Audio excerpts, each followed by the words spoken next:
айтады ғой, кінә дейді ғой, мысалы, проблема во мне. Барлықтарыңызға сәлем, сіздермен бірге Ботагөз Серікқызы. Бүгінгі подкаст айтылу керек. Біз Айымжан деген кезде, былайша айтқанда, чизкейк немесе розаның тәттілері есімізге түседі. Родители развелись, когда мне было 20. Осындай мінез, осындай сенімділік, осындай қастерлік қаяқтан дарыған? Папаң жақтан ба, әлде мамаң жақтан? Ешқандай адам сені анаң сияқты түсінбейді. Ешқандай адам. Ешкім сені анаң сияқты поддержка бермейді. Өзім бірде мен толықпын, мындаймын, Сондай нәрсе болма? Менің бірінші брагым, бірінші тұрмыста тұрдым, мама қайтқаннан кейін, получается, мен бір аптадан кейін ажырасып кетемін. Екі взрослый адамбыз ғой, не дети, не ребенок уже, қолымыз аузымызға жеткен адамбыз ғой. Екінші брагыңыз қалай болды? Екінші брак негізі вообще қызық болды. Бірінші вообще ұнаған жоқ маған. Бір какой-то бір Алмас кешір дейсің. жан кешір дейсің. Бір көке.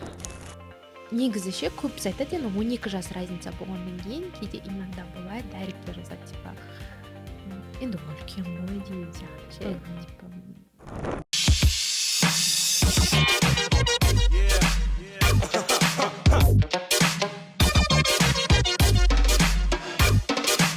Барлықтарыңызға сәлем, сіздермен бірге Ботагөз Серікқызы. Бүгінгі подкаст айтылу керек. Бүгін бізде үшінші шығарылымдағы қонағымызды біз 3 ай күттік. Мықты блогер, кәсіпкер, көптен күткен қонағым Абдразакова Айымжан Төлендіқызы. Студиямызға қош келдіңіз. Қош көрдік, Ботагөз, шақыртуларыңызға үлкен рахмет. Бір өте жақсы, пайдалы подкаст болады деп ойлаймын. Енді студиямызға келіп отырсыз ғой, сізге арнайы өзіміздің сыйлығымызды, гүлімізді бергіміз келіп тұр. Арнайы біздің айтылу керек подкастын ұжымның атынан сізге осындай әдемі гүл шоқтары. Рахмет. Осындай гүл сияқты әдемі болып жүре беріңіз. Рахмет үлкен. Енді мен де құр болып келген жоқпын саған. Осындай гүлдей Рахмет, шақыртуыңа. көңіліне рахмет. Так, Айымжан, бүгінгі подкастта бізде сұхбат болмайды, сразу айтайын. Бұл подкаст ерекше форматта болады. Еркін сөйлесу, еркін ашылу, иә. Бірақ халыққа бірден уәде бер, что бәрін честно айтамын деп. Негізі өзім блогты да максимально честно жүргіземін. Уәде? Все, кеттік. Жалпы өзің жайлы айтып өтсеңіз, қай жақтың тумасыз, өзің жайлы қысқаша ақпарат? Мен негізі осы жақтікімін. Сәтпаев қаласында дүниеге келгенмін. Ол жақта Сәтпаев қаласында оқыдым, туып өстім. Жезқазғанда оқыдым. Мамандығым мұғалім. Мұғалім болып көп жұмыс істеген жоқпын, шамалы ғана жұмыс істедім. Одан кейін ментальный арифметикада контрактпен жұмыс істедік, контракт біткенше дейін. Вот содан кейін уже предпринимательский деятельностьқа аяқ басқан бірінші шагым ол шугаринг болды. Чисто было бір ұнатып, любительское дело было. Преподавать, работать с детьми — это очень круто, классно, но там бумаги много деген сияқты ғой. А здесь чисто шугаринг қыздарға, там красота, там записпен, когда приходишь, такой водишь деген сияқты өзіне работа на себя. Вот содан бастал. Поначалу начал совмещать, а потом уже дальше больше кете берді. Құрметті көрермендер, біз Айымжан деген кезде, былайша айтқанда, чизкейк немесе розаның тәттілері есімізге түседі. Осындай мықты кәсіпкер бір басында бірнеше бизнесі бар деп айтсам да болады. Енді Айымжан жаңа өзің айтып отырсың ғой, шугарингтен бастадым деп, одан кейін мұғалімдік мамандығыңыз болған екен, мұғалімнен қалай бірден кәсіпкерлікке кетіп қалдыңыз? Сол жайлы подробный кәдімгі ашып айтып беріңізші. Андай болды, негізі болады ғой, бір нәрсеге келетін кезде, қалай айтсам болады, жайдан жай адам келмейді. Мен мама мен папа ажырасып кеткен, и мен, получается, мамаға көмектесемін ғой, енді үйдің үлкенімін, артымда інім бар. Основной айлығымды мамаға беремін. Сосын ол расходтарға кетеді, дополнительно енді қыздардың өзінің потребності бар, хочется где-то там погулять, что-то лишний раз бірдеме алуға деген сияқты. Вот сол потребностьтерін жабуға маған ақша керек болды дополнительно, сосын іздедім.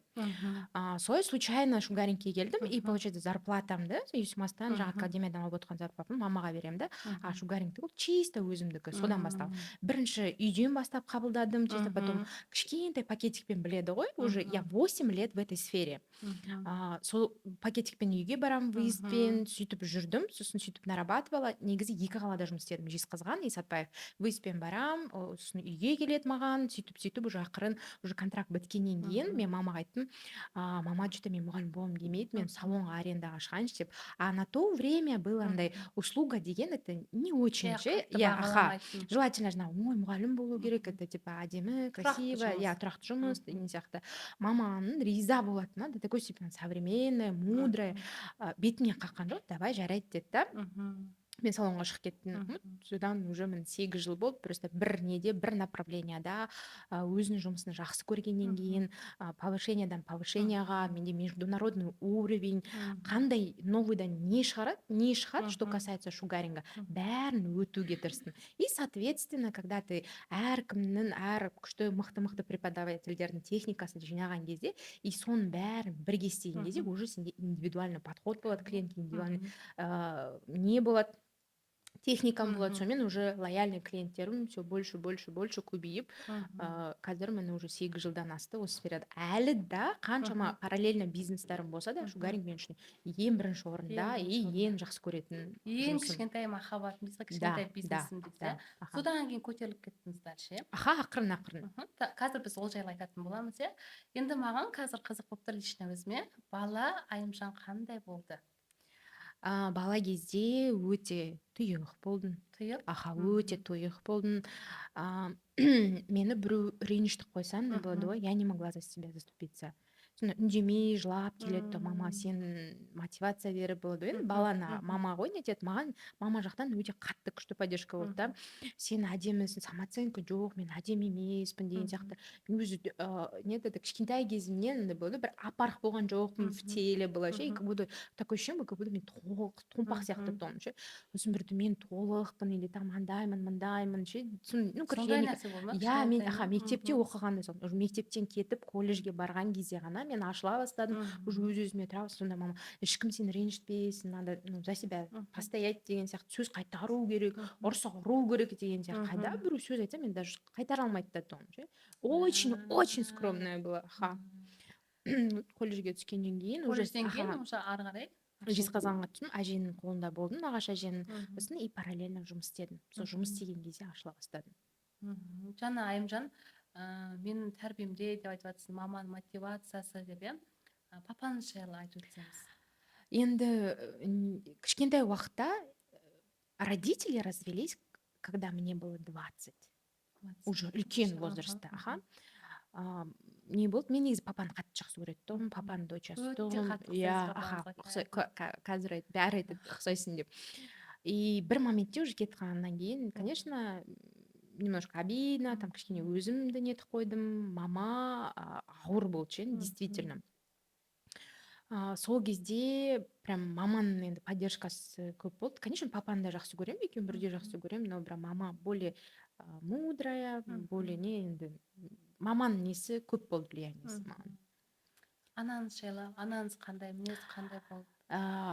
Мысалы мен қазіргі Айымжанды көріп отырмын. Жаңа айттыңыз ғой, бала кезде мен қатты сөйлеспейтінмін, тұйық болдым деп. Ал қазір біз Айымжанды көрген кезде мінезі бар, иә, кәдімгідей мықты, өзіне тұра алатын, не только өзіне қаншама бизнесті ұстап отырсыз, былайша айтқанда, даже еркектердің қолынан келмейтін нәрсені өзін істеп отырсыз, қаншама нәрсені.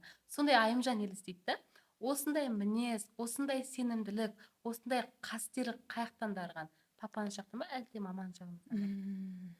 Мама мықты тұғын, иә. Папа да осал емес негізі. Папа да өте еңбекқор, болады, екі жақтан иә алынған. өте Папа біздің пысық, пахыр, мен де сондаймын.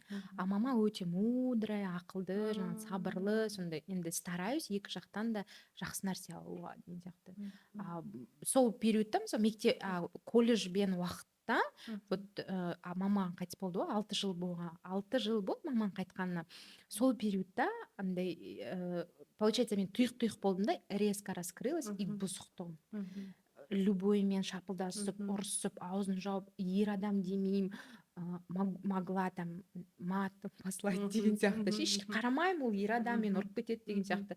Сондай бір жынды мінез. Иә, жынды мінез. Сосын мама қайтқаннан кейін басылып қалдым.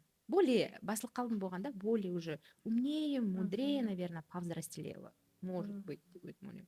Уже өмірге деген көзқарас по-любому басқаша болады. Жалпы Айымжан, енді біз шуканикті жаңа айттыңыз ғой, таныдық деп ше. Бір жағынан көп адамдар сізді инстаграмда блогер ретінде таниды. Жалпы инстаграмға қалай келдіңіз?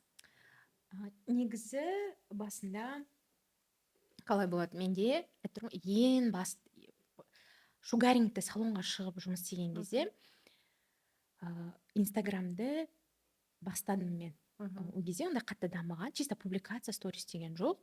Клиент үшін бастадыңыз? Иә, клиент үшін. Рабочий аккаунт сала бердім, картинкаласа. Мен оны Россияның мастерларынан қайталап істедім. Бізде Қазақстанды қараған жоқпын, бізді қараған жоқпын, чисто Россиядан, много не надо, копировала болды ше, енді барып, өзің қазақша нені келтіріп арасында. Сонымен солай шугаринг аккаунтты жүргізем. И бір моментте болады, негізі андай болады ғой, өмірімнің 180 градусқа өзгерген уақыты ол менің анамның қайтқан кезі. Вот ең болады ғой, бір жаңа өмірге қадам басқан сияқтымын. Бір қиыншылықтан кейін енді түсіндіріп айта алмаймын, енді ауыр, конечно, ешкім басына бермесін. Тура мама қайтқаннан кейін мен ол кезде тұрмыста тұғым. Менің бірінші брагым, тұрмыста тұғым. Мама қайтқаннан кейін, получается, мен 1 аптадан кейін ажырасып кетемін. Енді двойной стресс болады ғой, плюс енді уже папа басқа семьяда тұрады, інім жалғыз өзім, навалилось ше, прям кәдімгідей. Сол кезден бастап уже тіріле бастадым. Ояна бастадым, тіріле бастадым. Андай бір кім не айтады деген сияқты ой, ондай еш нәрсе болған жоқ, қалай ол дұрыс па дұрыс емес па деген сияқты, тек қана алға, просто топи. Это неден, из-за чего? Мен өзім ойлаймын, аштық болғанда андай болады ғой, вот өмір сүруге деген, типа ой, менде жоқ деген емес, жоқ, мен түрлі керекпін, я должна зарабатывать деген сияқты. Тем более мама қайтқаннан кейін мен салонда ғана жұмыс істеймін, братишкам бар да, жұмыстан шығып қалды ше, қарыз бар, кредиттар бар, еще сосын например мама 40-ын берді, нағашыларым көмектесті, сол кісілер айтты, маманың жылына ақшаны өздерің жинаңдар деді. Ол кезде қалай там бір жылқының өзінше алу нормальная сумма, а мен мысалы среднем там 4.000 сондай теңге табам, там 3.000 теңге, средний чек 4.000 теңге, а ойлайсың, столько не надо работать, чтобы собрать такую сумму деген сияқты. Намыс, иә. Мысалы біреу айтса, мыналар 2 баласы тұрып, мамасын... Сіздің ініңіз бар ғой, иә. Енді ол менен 3 жас кішкентай, сол моментте ол жұмыстан шығып тұр ғой, и андай қорқыныш болды да менде, а вдруг біз ақша жинай алмай қаламыз, и маманың жылы как будто беріле алмай қалады, и позор, это ойлашы, ұят нәрсе ғой енді. Сол мақсат андай болады, күндіз түні жұмыс істеуге маған не берді. Чисто шугар. Акция. Маған не важно было, сколько в день количество клиентов принимать. Маған лишь бы деньги. Маған жинап. Каждый день анандай блокноттың арасына ақша тиынға дейін сақ қоямын, и ни копейки оттуда жұмсамаймын. Мамаңызға жылына арналған ақша. Тиын. 40-на қояқ. Жылына, жоқ, 40-ны өткіздік, уже есін жинап, жылына деп Мгм. жинап бастаған ақша. Сол прям копейкамен жиналған ақшам ғой, сол шугарингпен. И бір жағынан ол да Алла тағаланың до такой степени құдіреттілігі, иә, бізге барлығын қайғы болса да ар жағынан болады ғой, бір үлкен жақсылық беретін. Ол качество мені ұштады, ол качество мені биікке жетеледі, қаншама выпускницаларым болды. Андай болған жоқ, мен типа одан сайын күшті жұмыс істеу үшін я еще работала, сонымен жатып ырбаңдауден жоқ дейсіз ғой, даже қарамай. айттым, у меня не было времени бір стрессовать ететін, вот ой мамам қайтыс болды мен, или там мен ажырасып кеттім деген сияқты. У меня не было времени, у меня цель была, болды, маманың жылына ақша жинау керек, бітті. Айымжан, қараңыз, жаңа айттыңыз ғой, маманың жылына ақша жинау үшін мен пахать еттім деп ше. Ал жаңа өзіңіз айттыңыз, мына жақта ажырастым деп ше. Ол екі нәрсені қалай көтердіңіз? Ажырасқаныңызды вообще ұмытып кеттіңіз ба сол кезде? Не скажу, что было легко. Конечно, қиын, потому что сен ер азамат, бәрібір де қасында опора ғой, как-никак. Нағыз қиын уақытта ондай поддержка болмады. Енді солай болып қалды, тағдырыма жазылды солай. Қалай бар, солай қабылдайсың. Но больше айттым, маған алладан ғана тіледім. Алла тағала, пожалуйста, мен осы неден сынақтан сүріндірмеш. Өйткені ел жұрт бар, мен артында інім бар, ажырасып келіп отырмын. Мен каждый шагым деген мен түзу болу керек. Ажырасып келіп отырмын. Денем мурашки кәдімгідей. Рас қой, енді соның бәрі это больше ответственность өзіне и артындағы бауырына деген сияқты. Сосын маманың бауырлары бар, мысалы айтып отыр, бізге тапсырды да енді жылына ақша жинанды, потому что мы екі взрослый адамбыз, мы не дети, мы не ребенок уже, қолымыз аузымызға жеткен адамбыз ғой. Вот мотивация. И соны мысалы бір жылға дейін қалай уақыт өткенін білмей қалдым. Сол ақша жинаймын, мақсат сол болды да. Конечно, было тяжело, жұмыс істеп келесің, целый день ештеңе көрсетпейсің, потому что клиентке езіліп тұрмайсың ғой, жылап мұрын болғанағымен. Қабылдайсың, таңертең күн шықпай тұрып кетемін сағат 7-8-де, и түнде қараңғы болғанда келемін. Чисто шугаринг, но инстаграмды ультра акция салып жатсың, күнде пост. Конечно, келеді бір-біріне отметка жасайды, активно жұмыс істесең можно зарабатывать. Сол жаңағы айттыңыз ғой, ақша табу үшін пост кетіп жатыр, бірақ сол арқылы сіз инстаграмға келіп қалдыңыз, иә? Инстаграмға келіп қалдым.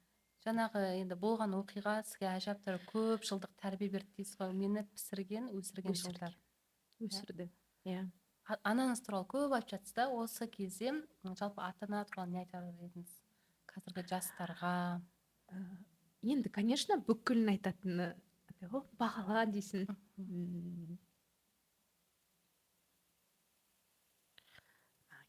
Айттым ғой, мен жылауықпыз деп.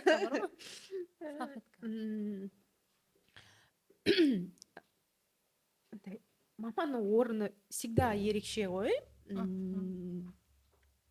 Қандай жағдай болмасын, ешқандай мама бар кезде саған проблема емес. Потому что анасы бар адамдар қартаймайды деген, ол действительно рас нәрсе ше. Ешқандай адам сені анаң сияқты түсінбейді. Ешқандай адам. Ешкім сен анаң сияқты поддержка бермейді. Егер де мүмкін жеңіл болар ма еді, егер мен алдымда сестрам болса или ағам болса деген сияқты, мен артымда бауырым болды.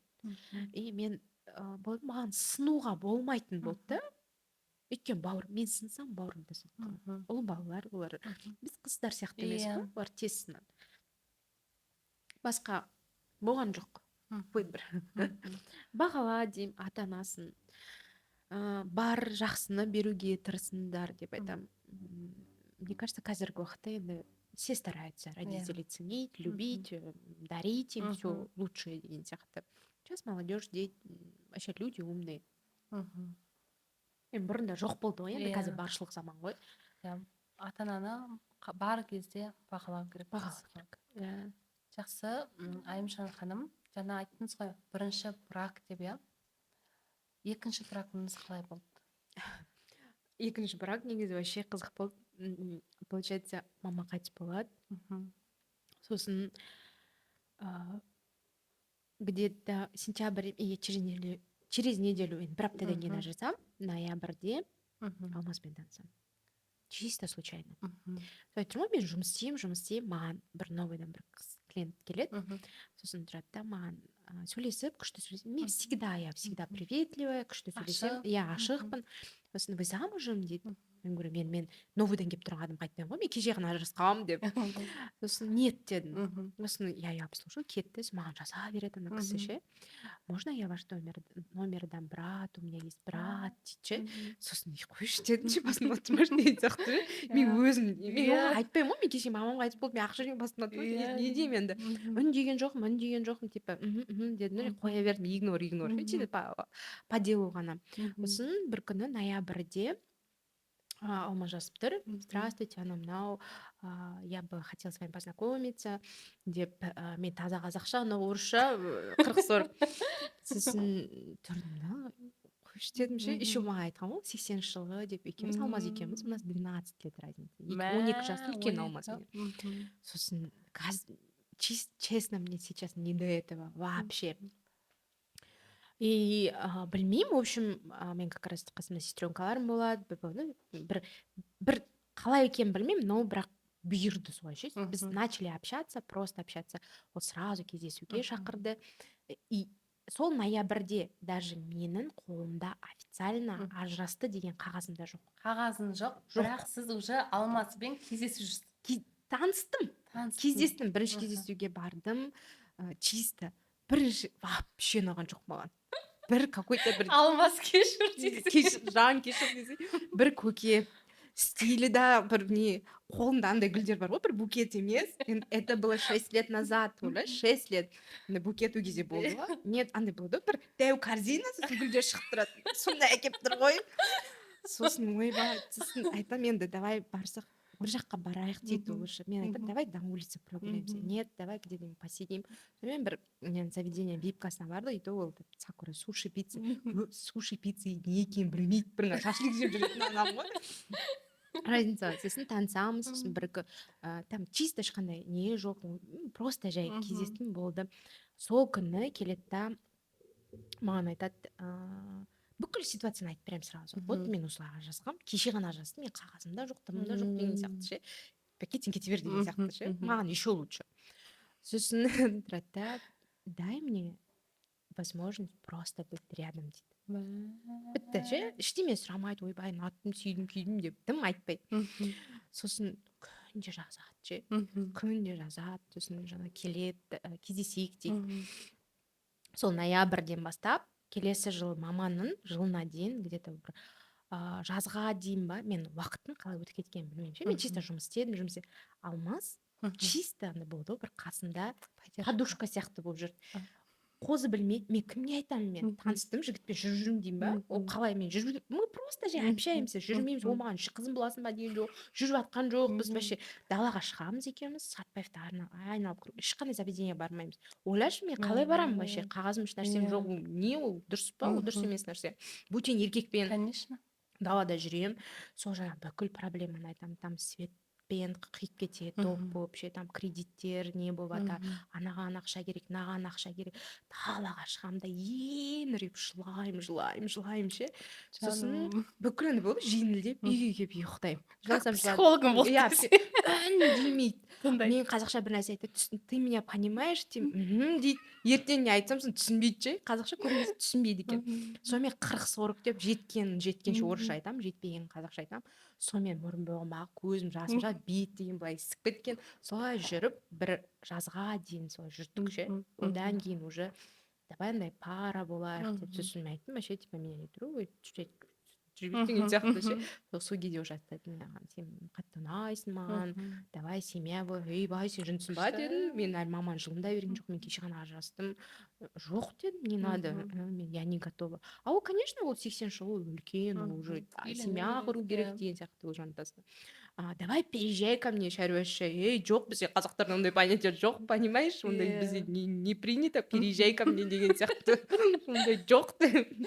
Бізде надо серьги одеть, забрать. Ладно, я все сделаю деп. Сонымен сөйтіп жүріп, бір айтпаймын, бізде конфетно-букетный период болды. Ну, он часто цветы отправлял, внимание делал. Ну, болды уже ер адамдарға деген ешқандай нем қалған жоқ ше. Мен болды бір не хотела просто. Ажырасқан кезде мен айтқам, бітті. Мен бітті, шықпаймын тұрмысқа. Болды, вообще шықпаймын. Қойшы, керек емес. Вот достаточно жұмысымды істеп, бауырымды жеткізіп, сөйтіп жүре берейін деп. просто қасымда жүрді бір аяқ асты, иә? иә Аллахтан келген тоже. иә күшті бір болады ғой, бір нағыз ер азамат ретінде поддержкасы болады, бір масқара сыйлаймын ше, кәдімгідей ер азамат ретінде прям өте қатты сыйлаймын. Уважение дейді ғой, Қатты ұқсайсыздар еще. бірінші неде уважение тұрады. иә көбісі айтады бізге қатты ұқсайсыңдар деп. И получается уже скоро маман жылын беретінге дайындалып жатыр. Сосын айтып жүр, сосын мен айттым, не тиіспеші маман жылын бергенше деп. Мен өйтіп маман жылын береміз. Сосын жаңағы маманның ағасы, кішкентай ағасы бар, сол кісінің әйелі бар. Өзі жақын тартам, тәтем ғой. Сосын тәтеге айтамын, тәте осылай деп. Сестренкаларым біледі, бәрі не дейді, қозымен таныстырдым, просто дружим деймін да. Сосын тәте айтады, өте жақсы бала, если тұрмысқа шығайық предлагать етіп тұрса, шық деді ше. Содан апыр-топыр сөйтіп ноябрьде, получается, через год шығып кеттім тұрмысқа. Өзім де түсінбей қалдым ше, қалай екен. Ол да жанталасып, бүкіл жағдайын жасап, бүкіл көмектесіп ше, сөйтіп. Еще романтик дейсіз ғой. Я постоянно цветы не. Сол маманың жылын беретін алдында бір сол мама августте ғой қайтқан. Қатты ауырам, сағат таңғы 4-тің кезінде ше, дала жаңбыр жауды. Сосын жазады маған, типа, не істеп жатсың деп. Мен айтамын, мен қатты ауырып жатырмын деймін ше. Сосын бардым, мен сұраған жоқпын. Өзі барды аптекадан бір пакет не айтты. Жазады маған, есік алдында келіп тұрмын деп ше. Сол кезде уже ана болады ғой, менде прям мындай ана адамға деген просто уже болады, ер азамат ретінде уже мнением өзгерді да. Просто забота. Түнгі 4-те дала жаңбыр құйып тұр, кім әкеледі? Мне бы было бы тяжко, например. Мен, например, сияқты. Содан кейін уже басқаша қарай бастадым. Еще андай нәрсе сияқты, иә, когда өмірде сен басына осындай қиын жағдай түскен кезде, шынымен де сен жақсы көретін адамды Аллах өзі жіберген, иә. Енді қанша айттың ғой, жаңа жылап алдым, бүкіл естіген жаңағы жолдасыңыз ғой, енді бәрін естіген, иә. Бір болады ғой, адамдарда, например, у нормальных людей деп айтамын ғой мен, развивается там танцат, күшті, все хорошо, конфетно, а у нас все с плохого. Соны айтамын, қиындықта қасыңызда болды да. Сразу. Иә. Сол кезде кейде айтамын, сол кезде қалай қашып кетпегенсің сен деп. Еще бар ғой, мен сіздің сторисіңізде бір нені оқып қалдым, жолдасыңызға байланысты айтқан ше, Алмазды мен жақсы көріп тұрмысқа шыққан жоқпын деп айттыңыз, иә. Сол жайлы айтып өтсеңізші, бәріне қызық сияқты. Қалай ол жолдасыңызды жақсы көрмей тұрмысқа қалай шығасыз сонда? Сол ғой, содан басталды, дәрі әкеліп берді. Уважение. Я очень сильно его уважала. Жақсы көрген жоқпын. Сосын уже бітті, маман жылын бердік, тәтелер айтады, тұрмысқа шық деп. Сосын айтамын, мен жақсы көрмеймін деп. Сосын Алмазға айтамын, я тебя не люблю деп. Ну, я говорю, я очень сильно тебя уважаю, я тебя не люблю деп. Сосын айтты, я вывезу наши отношения. Я тебя люблю, мне этого достаточно. Все, я тебя люблю, мне этого достаточно. Нағыз ер азаматтың сөзі. Көзім жұмып шығып кетті. Шүкір, шүкір, бақытсыз. На руках носит. Қазір сторисіңізде уже менің тіреушім деп уже Алмазды. Күшті. Айымжан, енді сізге шамалы кәсіпке байланысты сұрақтар қояйық, иә? Сіздің жеке өміріңіз жайлы біраз ақпараттарды алдық деп ойлаймыз. Енді Айымжан, сізге сұрақ, қазіргі таңда сіз рекламамен, инстаграмға енді блогер ретінде жақсы таниды ғой сіздерді адамдар. Сонымен айналысасыз ба, негізінде реклама алып? Енді бұрындары алаттығымыз по мелочам ғой. Но енді крупный проекттер олай түскен жоқ, өйтіп алмайсыз ба қазір? Қазір жоқ, алып жүрген жоқпын. Негізі енді мен өзімнің бизнестерім болғаннан кейін, біреу ғана емес, енді направление өсіп жатыр ғой, сондықтан через свой личный бренд я продвигаюсь. Өзім продукттарым. Инстаграмыңызды қазір өзіңіздің кәсібіңізді айналдыру үшін жасаватсыз, иә? Басқа фокус жоқ. Ал негізі реклама алып кетіңіз? Алғашқы рекламаңызды айтыңызшы, пожалуйста. Честно, не помню. Шын, блогерлер айтады ғой, мен андай сумма шынымен не помню. Бір крупный, бір алып, там, не помню. Но я знаю, что прям аудиториям жақсы екен, любой неде. Я потому что сіздің аудиторияңыз кәдімгідей жұбайы ғой, аралас. Жақсы, бүгін біздің оқырмандарымыздың арасынан мынандай сұрақ қойған екен. Сізге Роза кофейнясын ашуға идея қайдан келді дейді? Негізі, вообще, шармен айналысып жүрдім ғой мен. бірнеше ісімен көріп Аха, тастағансың аха, иә. шармен.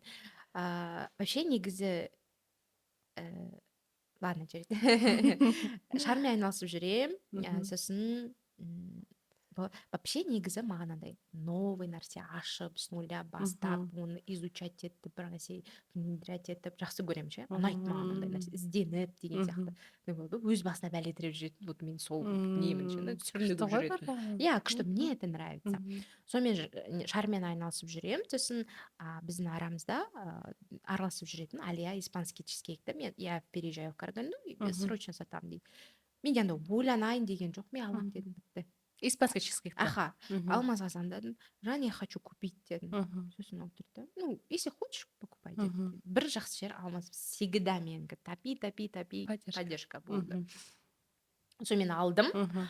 Вообще қызық нәрсе. Қорқыныш болған жоқ Это па? вообще другое направление. Вообще не было. Жоқ. Қалай алып кетемін Мен екен? бірінші алып аламын да, сосын ойланамын, мен қалай алғанмын деген сияқты ше. Аха. Эмоциямен алып жүрген Жоқ, шығарсың. эмоциямен емес, это прям, Осознанно, аха, да? иә. Мгм. Осознанно, Мгм. прям трезвый болады, Мгм. рентабельный, нерентабельный деген Мгм. сияқты бүкіл несін бәрін қарап, тексеріп, деген Мгм. сияқты нормально. Мгм. Сонымен алам, резко жұмыс істеймін, Күшті жан. блогпен, вот уже мен шармен айналысқан кезде, получается, шугарингпен это уже стабильно, мои Мгм. постоянные клиенты, которые стабильно Мгм. барады. Шугарингпен, шармен айналысқан кезде мен көрдім, насколько у меня сильная аудитория, Мгм. и какой у меня прокачанный личный бренд. Мгм. Мы же всегда недооцениваем себя, Мгм. өзіміз Мгм. білмейміз ғой. Иә. Сол кезде көрдім, капец, у меня шармен продажи были бешеные. Мгм. Сосын тұрдым да, а почему бы нет, надо попробовать. Мгм. Он зачем көрмей отырғаны, Иә. лучше көрейін. Мгм. Сонымен көрдім, крем, это тамақ, это болады енді шар, сен мысалы туған күн болса, сен Мгм. торт іздейсің бірінші, шар Иә. емес. Торт, потом Иә. шар іздейсің. Мгм. И чизкейкті аламын, сосын продажа хорошие, тоже личный бренд, реклама, прям маркетинг, это Мгм. прям я люблю, прям не тем, жақсы знаю, что это такое, и люблю всегда внедрять деген сияқты. Кейбір предпринимательдер қарын ашады, просто жай обращать етеді ғой, немен рекламаға, подход вообще. Мгм. Күшті жұмыс істедім мен рекламамен. Естественно, если ты будешь качественно, хорошо работать, Мгм. ол саған ақша келеді. Иә. Прям чизкейк вау деп бір Да. мана жанып кетті ше. Хотя рынокта Мгм. торт сататын адам мен ғана емес. Иә. Қаншама Көп. конкуренция очень крутая. Мгм. Соның өзімен я делала бешеные продажи. Почему? Потому что маркетинг, да? Да, правильный Мықты маркетинг, дұрыс. Мгм. воронка, өзің Мгм. білесің, как Иә, надо иә. продавать. Самый главный продукт күшті Мгм. болу керек та, а испанский чизкейк Иә. это прям Мгм. топ. Именно біздікі енді топ. Жек көргендер біледі, жемегендер енді советую от души. Қазір айымжандарда еще қандай новый түрі қосылған ғой, иә? Фисташкамен. Фисташковый, шоколадный, микстер бар. Соны жеп көріңіздер, Попробуйте. вообще топ. Топ, иә. Вот сосын ең маған мынандай болады ғой, мынандай болады ғой, бір момент не болғаны, чизкейкті редке алады ғой. Менде Каспи Пэй бар, шугарингте шарда мен ешкім редке алмаған. Чизкейкті редке алады. Оға. Каспи Редке редке алады, иә. чизкейкті алады. Это что такое? Значит, Адамда тамақ, сұраныс бар, тамақты да иә, алады, да? аха. Мгм. Мен алмазға айтамын ғой, прикинь, ред. Он такой, а чё? Бірақ А это что ты такого нормально делаешь? негізі. Нет, ну это нормально. Мен просто айтып тұрған шарды сен редко, потому что это небольшая потребность. Қатты қажет емес нәрсе, иә. Шугарингті де ақшаң жоқ болса, сен қоя тұра аласың. Но тамақ в первую очередь. Конечно, обязательно. Мен де сразу дыдын дедім ғой, иә. Мен енді өмір бақи услугада жүрген адам ғой, енді не так уж и разбираюсь в этой сфере. Сосын ойладым да, еще астанада жүрген кезде сондай ой келді, біз нетіп жүрдік қой, астанаға барып, БК-ға барып жүрдік, келіп жүрдік деген сияқты. Сосын қызығаттығым, астана ондай жағынан дамып кеткен ғой. Жай ой болады да, сосын уже чизкейктен кейін сондай прям қатты желание болды. Уже тамаққа, кофейняға соған, иә? Сосын идея келді, и ашып жүрдіңіз ба сразу? Сразу емес, где-то 1,5 сондай жылдан кейін, аха. Енді оның бәрі ондай нәрсе емес қой. Аты енді бәрі білетін шығар. Иә. Сіздің анаңызмен атымен айтылған, иә? Күшті прям. Енді қараңызшы, шармен де айналыстыңыз, иә? Шугарингпен де. Шугаринг әлі де бар. Бар. Чизкейк әлі де бар. Әлі білем. Мгм. топ жарып жатыр. Роза тәттілер бар. Бүкіл бизнесті қалай алып жүресіз? Еще үй, бала шаға, жолдасыңыз енді. Не скажу, что я прям идеальная хозяйка. Я Мгм. очень плохая хозяйка, десей жан кешір. Әйтеуір мен күйеуіме ризамын ше ештеме Мгм. демейді. Если я не хочу убираться, жарайды дейді ол. Ничего страшного. Күшті. Мен аттап жүре беремін, нормально. Шын айтамын. Мгм. Содан кейін уже вот бертін келе ғана Мгм. болды, мамандардың көмегіне жүгіне бастадым. Там, и Мгм. для меня это немножко было болады ғой. Дама хозяйкаңыз бар ма не? Ну, көмектесетін Көмектесетін, иә? Көмекшілеріңіз бар, иә? Үйде жинайтыныз. Иә. Уақыт Мгм. уақыт сосын а чё, я бы сам убрался дейді. Біздің алмазға ол ничего страшного. Ол Мгм. жинай салады, тамақ істей салады. Ондай несі жоқ, иә. Мен аяқ киімді да сүртіп бере салады, если там асығып бара жатсам. Для него это норма. Одан ештемесін етпейді и не обижается. Нормально, ер адам, просто поддержка. Сосын айттым, солай жан, я не успеваю. Я лучше пойду там шугаринг істеп келейін. За эти 3 часа, когда я буду убираться, я такие деньги могу заработать. И соның бір какой-то жартысын ана кісіге бере саламын, потому что это очень много времени занимает. Делегирование, да, это правильный подход. Уже и сен да энергияны нетпечені болды, чувство вины болып тұрады. Иә. Мен айналдырған 2 комната, соны жинай алмайсың ба? Әйтеуір сторисінен көретінмін. Үйін көмекші керек деген бір сторисінде көрдім, иә? Үй жинайтын дейтін. Иә. Енді бар, конечно, хейт та көп болды. Айналдырған 2 комната жинай алмайсың ба? Бала шағаң жоқ. Бір баян жағдайын жас. И то ойла 15 дней алмаз на вахте. 15 күн жалғыз болмай енді, иә. Соның өзінде де. Ну, это нормально. Қазір нормально неттім. Зато бүкіл мысалы қараңызшы, энергияңыздың барлығын бизнеске, крутой жерлерге қоясыз, ана кісіге өзінің жұмысын атқарып жүре береді. Бизнесті қалай алып жүрсіз сонда? Енді қараңыз, чизкейкқа қалай үлгересіз? Білмеймін, роза тәттілеріне таң атпай ашасыздар, ана жақта заказ, мынандай ажиотаж, қалай үлгересіз бәріне? Үшін жақта запись ашық, қыздар шугаринг дейтін бә, қалай бәрі? Білмеймін. Бірақ команда бар, да? Иә, бар, 2 көмекшім бар. Жалпы, общий командаңызда неше адам қарамағыңызда? Бір где-то 15-16. 15-16 адам, иә? Барлығында. Цехты қосқанда, и тоже мобил групптардан болғанда десей, менеджерларым мен кісінің кафеняның. Несіне сондай примерно. Тапсырып қойғансыздар, получается. Тапсырып қойған күннің өзінде де болды. Мен тапсырып қойып үйде жатамын дейді. Закупта жүресіз, жүрем. Бүкіл жерде өзім жүрем. Цехта да өзім жүрем, барам. Үлгерем.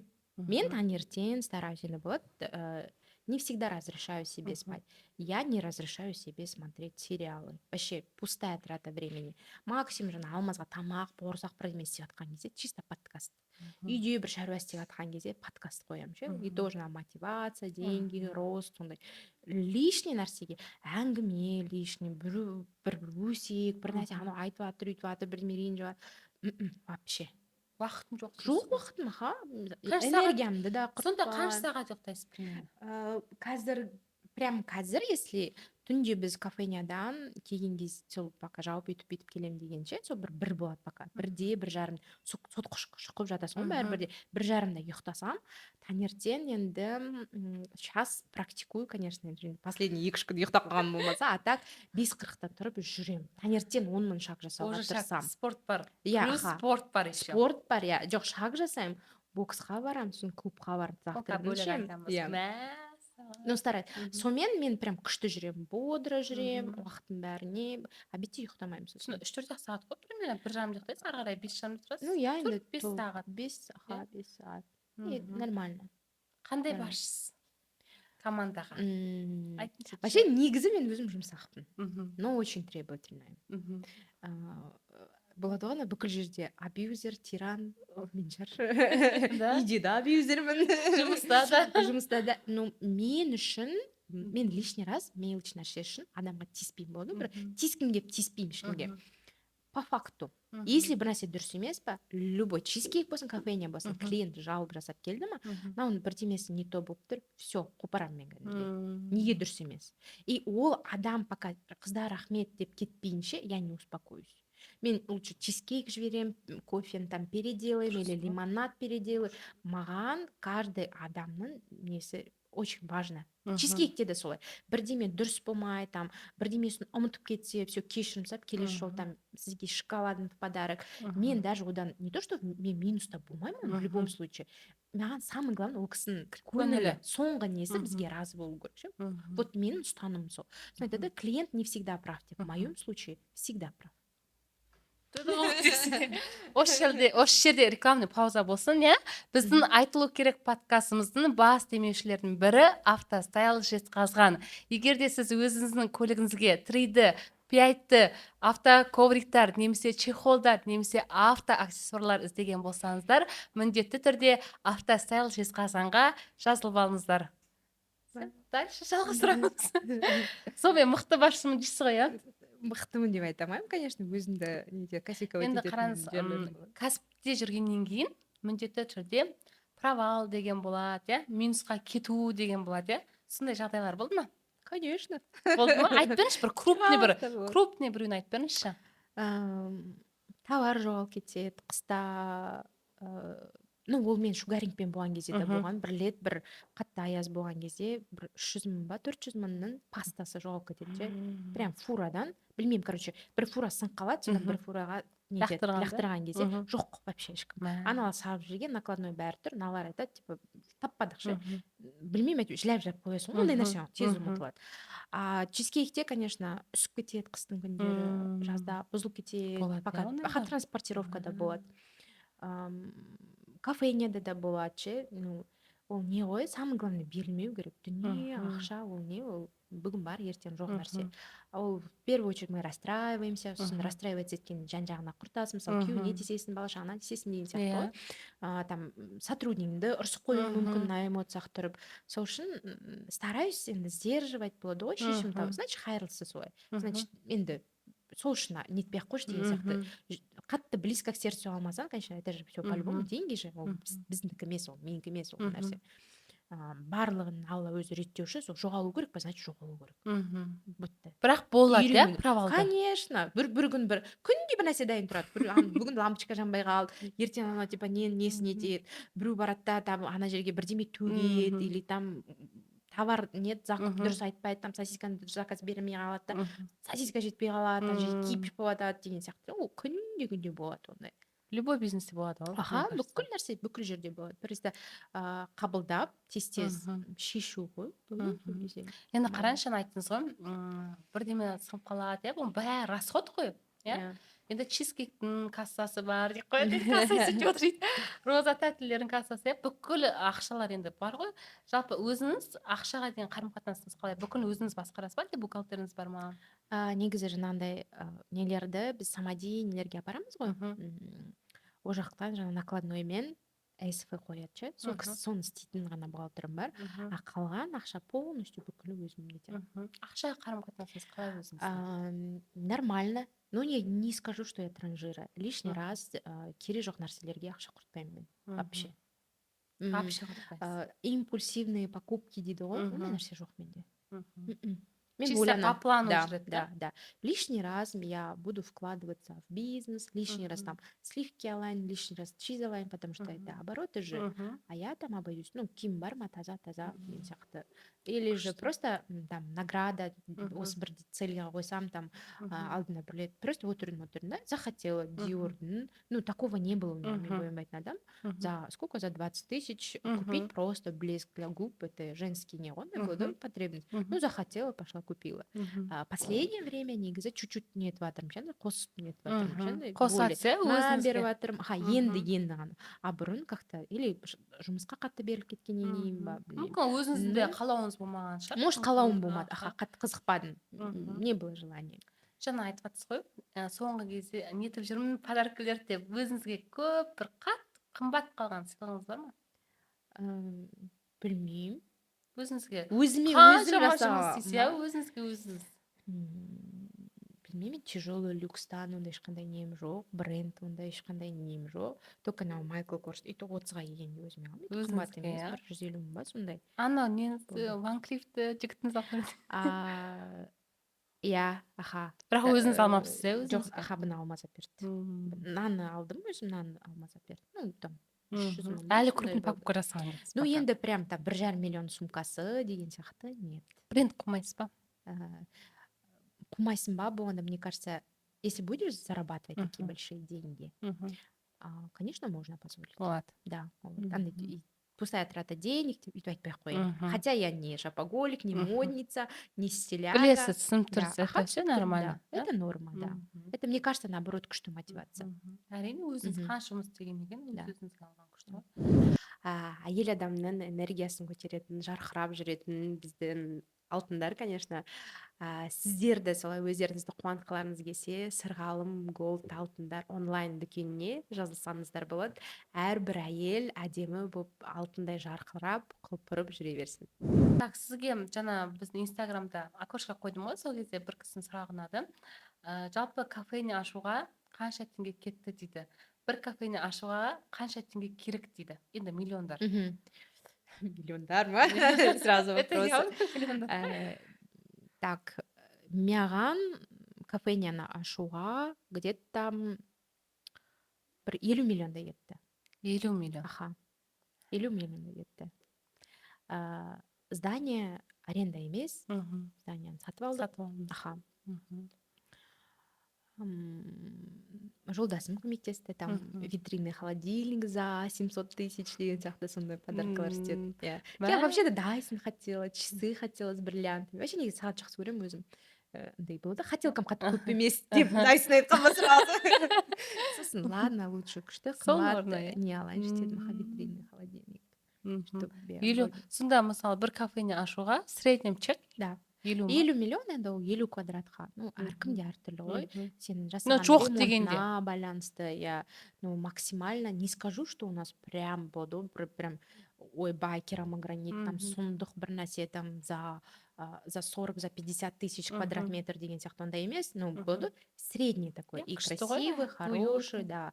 Максимально старалась экономить, пиндодан бердім, и Мгм. то грамотно анализировала, Мгм. трендтердің бәрін қарап деген сияқты. Мгм. Сол қолда бар ақшамды Мгм. үнемді болды солай жұмсауға тырыстым. Мгм. И шықты, аха, бүкіл немен. Бизнес кафені ашуға жоқ дегенде среднем чек 40-50 миллион дейсіз ғой, иә? Аха. Жаңағы Өзіңе біздің оқырманға жауап ол. Иә. Иә, сондай Мгм. ақша. Дайын болыңыздар сондай ақшаға. Иә, Енді шамалы болашақта болсын. осы кәсібіңізді Розаны ары қарай үлкейту ойыңызда бар ма? Иә, қазір да. Негізі көп уақытта қыздар айтады, саған барсақ өмір ол полный адам жоқ, отыратын жер жоқ, отыратын жер жоқ дейді ше. Андай шүкір дейсің ше, аллаға шүкір. Ол Әрине. бізге алланың берген такой Ризығы. сезім, иә, ризығы, мейірімділігі, адамдар тұрды біледі, не істерін білмей қалдым. Ана кісілер бітейін деп жатыр, бір кісі, сіздер тұрасыздар ма дейді ше, біз күте тұрамыз дейді, ана жерде тұр ше, ана Живая кісілер очередь. күте, аха, тұр, Мгм. біз қазір боламыз дейді, Мгм. шамалан допьем, сосын кетеміз Мгм. деген сияқты, біз мына жерге отырамыз, аха, Мгм. сіздер дегенде ар жаққа барып тұр ше, андай болады ғой, не дамай қалдым ше, не ана кісілерге, не ана кісілерге, и в то же время прям аллаға шүкір деп ше, шүкір, шүкір. Кішкентай енді бастасақ та әрине, конечно, бар қателіктеріміз, мен оны ешқашан жасырған емеспін, жасын көш жүре түзеледі ше, ондай нәрсе болады, бірақ бәрін болды, по мере возможности дұрыстап нетуге Тем более тырысамыз. анализ жасайтын адам бәрін Иә, қарап, аха, анализировать жасаймын, етіп, аха, каждый иә, клиенттің иә. сөзін, спросын. Иә, қараймын. Күшті. Үлкейту ойларыңызда бар да? Иә, аха, бар. Алла қаласа. Алла қаласа Бұйырғанын болады ғой. көреміз, иә. Негативке қалай Уже. қарайсыз? Енді сіздің сфераңызда бірыңғай бәрі клиент қой, енді бұл Иә, бизнес иә. болғаннан кейін бизнес, клиент, ақша. Мгм. Иә? Енді клиенттердің енді әртүрлі клиенттер болады, негатив Мгм. айтатын клиенттер болады, иә? Мгм. Жалпы өмірде де негативке қалай қарайсыз? Не только клиент? Достың арасында, Мгм. таныстың арасында, жақынның арасында негативті эмоцияны қалай қабылдайсыз? Өте жақсы, нормально қабылдаймын. Да? Аха. Маған өзі болды ғой, бұрындадан да болды, меня особо не волновало чужое Мгм. мнение. Өзі бұрыннан сондай тұғым, Мгм. уже андай болды, уже ашылып неткеннен Мгм. кейін. Наоборот, мама кішкене, ей, ойбай, басыл деген сияқты Мгм. ше. Нормально. Но бірақ вот именно балаға келген кезде, Мгм. да, бывает, ну, были қазір, наверное, проработала себе, Мгм. не тама кейде нетіп қаламын, жылап қалуым мүмкін. Но анадан кейін Мгм. басқа негативтер маған ойнамай қалады, иә. Ойналмай қалады, иә? спокойно қабылдай иә берсе спокойно күшті. аха наоборот ол дұрыс емес мына жері андай болып дейтін болса ше мен жанталас біз нені дұрыстай аламыз деген сияқты ше сосын айтады ғой айым ренжімеңіз деп мен айтамын жоқ наоборот рахмет сізге вот честно рахмет ондай кісіде потому что біз сол негативтен өсеміз ғой Иә. оны дұрыстаймыз Иә. потому что ол кісі мен көрмеген нәрсені ол кісі көріп тұр Иә. Сонымен Қабылдайсыз дұрыстаймыз, иә. просто и это всё. да это рост наоборот это хорошо Жаңа Айымжан айттыңыз ғой чизкейк деп ше, соны Астанада мен қарап қызығып жүргем деп и бір сөзіңізді айтып қалдыңыз экоға барғанда деп ше. Жалпы эко деген ол қалай жалпы енді сіздерде қазір кішкентайларыңыз жоқ. Экоға шатыспасам сторисіңізде көрдім бірнеше рет бардыңыз иә. Сол жайлы бір қысқаша айтып өтсеңіз. енді не ғой андай очень больная тема че скрывать бәрібір деді кейде адамдар жазады ғой айым мен сіз сияқты болғым келеді деп ше просто про себя говорю енді редко кому пишу керек емес олай біреудің өміріне қызығып ше может ол кісіде там бизнес жоқ шығар оборот у них миллионами не крутится ну у них есть дети да дети есть болады ғой біз өзі бірінші бракта да енді бала болмады 1,5 жыл тұрды енді тоже болды ол жақта мен қатты неттім ше андай давка қатты болды менде сосын өзімді қатты жедім өзімді сосын алмазға тұрмысқа шыққаннан кейін алмаз айтты год мы для себя поживем деді погуляем қыдырамыз жүреміз будем бір бірімізді біліп танып деген сияқты содан кейін уже 1 жылдан кейін ғана біз тексеріле бастап уже Астанаға бардық уже бұяқты нетпеді ше сразу уже андай болды осознанный взрослый мужчина ғой уже біледі типа сразу поехали деді кеттік бардық солай негізі ше көбісі айтады енді 12 жас разница болғаннан кейін кейде иногда болады дайректке жазады типа енді ол үлкен ғой деген сияқты ше типа экоға бар енді факторов много же но бірақ негізі айтады ғой кінә дейді ғой мысалы проблема во мне көбісі ойлайды типа алмаз деп ше енді ол үлкен деген сияқты негізі менен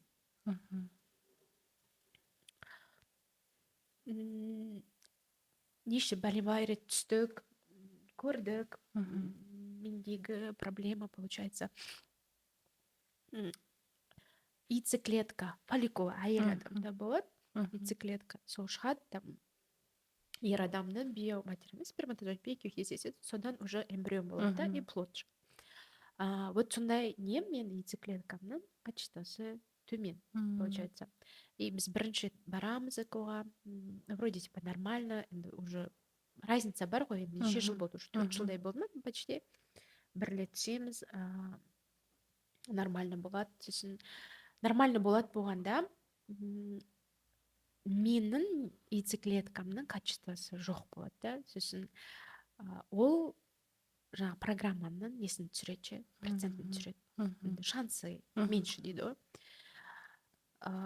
бізге донорский предлагать етеді екеуінде де біріншісінде келіспеймін өзімдікін нетеді но замерші болады ше бірінші программа успешный болады екі двойня болады ше екеуі прям күшті еще мен андай инстаграмға айтпай тығылып сөйтіп барып келдім ғой ешкім білмейді айтпайды алмаз екеуміз ғана білмейді ешкім білмейді сосын 9 неделясына да болды бір сол 9 неделя прям андай ерекше сезім ғой кәдімгідей и бітті ше бітті одан кейін полгода хотя эко деген очень тщательно подготовка жасайды ше бүкілін тексереді соның өзінде де причину не нашли возможно сол болуы мүмкін басында айтты ескертті ну енді как есть айтады ол кісі врачтар сосын екінші рет түсеміз то же самое просто нет андай препараттар гормоны организмге ауыр ше мен кейде қыздарға айтамын ғой білмеймін мен тағы көтеріп қойдым или қыз тудым ұл тудым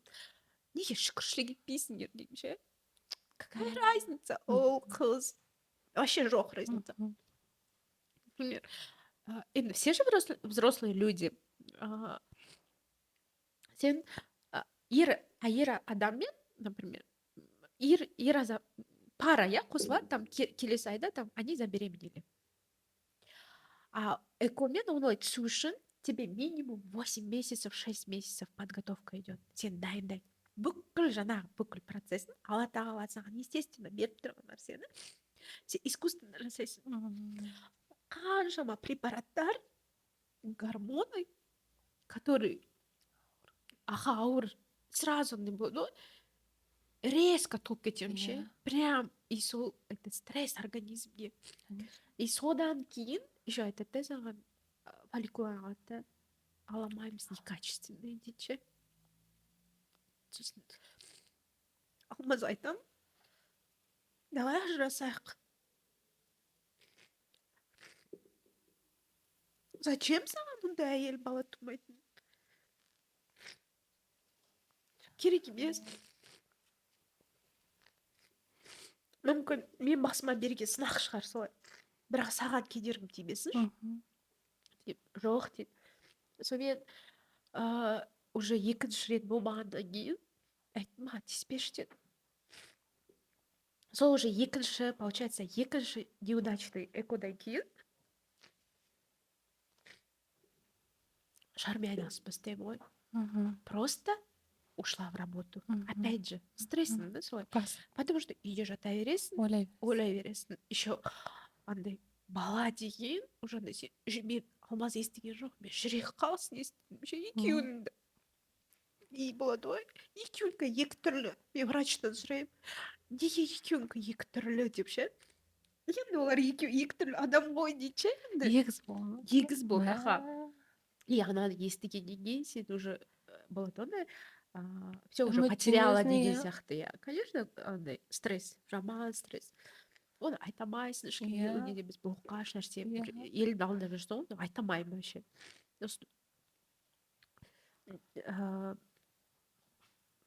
Негізі блокта айтасың ғой, намного легче.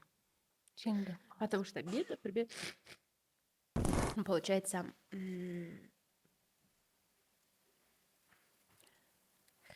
қатты стресстен кейін өзімді алып шығу үшін вот шарда айналысып бастадым. Шардан кейін уже чизкейкке кеттім. Андай болды, максимально өзіме уақыт бермейтіндей ше. Қалай үлгересің дейді. А мен әдейі істеймін да, сол чтобы уақытым болмайтындай. Тем более алмаз жоқ 15 күн. Сен жинап кетесің, жалғыз өзің үйде. Ойлап, жұмыс. Андай кейбір кезде жазады ғой. Ой, чего тебе не хватает? Ну, шахтер, что ты должен отыр, ақша жетеді сенде, ну, там, на жили-были хватает, үйлерім бар, машиналарым бар, типа, не құныққан сендердікі деген сияқты. А на самом деле просто өзіңді бір депрессияға или бір жамандыққа кіріп кетпес үшін деген сияқты ше. Сонымен жұмыспен алдандым да. Тоже сондай получается, мен екінші рет солай істеп тұрмын ше. Мамадан кейін, сосын жаңағы балалардан кейін. И пошло-поехало.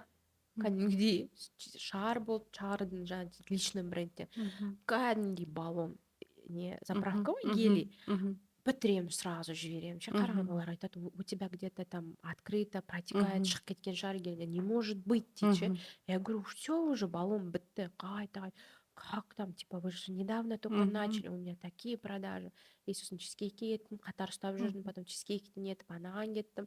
Мен өзім кейде ойлаймын да, қарап тоқтап, жан-жағыма қарайсың ше. Мә деген сияқты. Мен мен крупный бизнесмен боламын, или там осындай бәленбай миллионный оборотқа шығамын деген сияқты жоқ. Просто басында депрессиядан қашып жұмыс істеуге тырысқан. И арты осылай берекелі кәсіп болып кетті. Иә, шүкір жақсы. Мен айтамын ғой, мысалы, болашақ балаларымыздың несібесі деп ешнәрсеге қиналмайды. Аллах бұйыртса, Аллах қаласа, болашақ балалардың несібесі. Соларға бұйыртып нетсін. Сол адамдарға айтарым, лишний раз сұрақ қойып, вообще бір вообще, когда планируешь второго, третьего, очень бестактный вопрос. Вообще, қазақ болсын, орыс болсын, әркім өзінің өмірі ше. Ең жаман. Может, ол просто не планирует, сен айтасың, жоқ, біз пока екі бар, осыны жеткізіп аяқ норма. А көтере алмай адам, жүрген адамға это қалай 10 раз больнее. Сен көрсетпейсің, айтпайсың. Айтатын адам айтатын шығар, бірақ айтпайсың. Иә, әрине. Айтатын да бар, айтпайтын да бар. Сондықтан ауыздарына сен мысалы өзін легко көтересің, Иә, легко иә. туасың, и кажется, что бүкіл адамдар сондай Білмейсің ғой ше. сен басынан Білмейсің, иә. өтпегеннен Иә. кейін ол нәрсені. И сұрайтыным ше адамдардан, ол маған болсын, басқаға болсын, вообще, тем более жаңа түскен келіндерге вообще ондай сұрақ қойма. Может, просто они не планируют. Может, действительно у них есть проблемы. И ол проблемаға сіздің ешқандай қатысыңыз жоқ. Соны Иә, айтамын. не лезьте. Жаман нәрсе ол.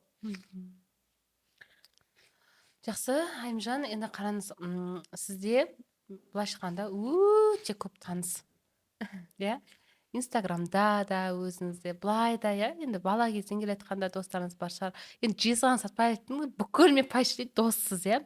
Блогер достарыңыз бар, өте көп, прям өте көп енді сізге. Бүкіл мен күшті общение жасайсыз. Бірақ сол көп достардың ішінде ең жақын досыңыз бар ма? Осылай сырыңызды ашып айта алатын. Ол кім екен? Вообще подружка, өзі санаулы ғана подружкаларым бар. Ең жақын подружкам Әйгеріміз, екеуміз Есімастан танысқанбыз. Әсел деген подружкам бар. Әйгерім енді ол бір блогер не емес, но бизнес ведет. Әсел подружкам ол вообще инстаграм жоқ, ондай болды бір такое ощущение, как будто ее в моей жизни вообще нету. А хотя мы очень сильно не тем, очень хорошо общаемся, көп кездесеміз, но бірақ ол айтады, тасташы сотканы түсірмеші сторисін, не емес. А блогерлармен бір рет осындай болды, сұрақ қойды, сен блогерлармен араласасың ғой, сол қыздар ма сенің лучший подружкаларың деп сұрады. Мен ұмытып қалдым кім екенін, бірақ біреу сұраған менен. Жоқ, блогерлармен өте жақсы қарым қатынаста араласатын қыздар бар. Блог болғаннан кейін все мы друг другу клиенты. Ол біздің жұмысымыз, ол біздің мақсатымыз, біз бір-біріміз саламыз, біз камерадан қорықпаймыз. Кейбір кісілер бар, просто сотканы алып тастайсың да, прям можно даже өшіп тастап нетуге. Ол уже басқа уровень.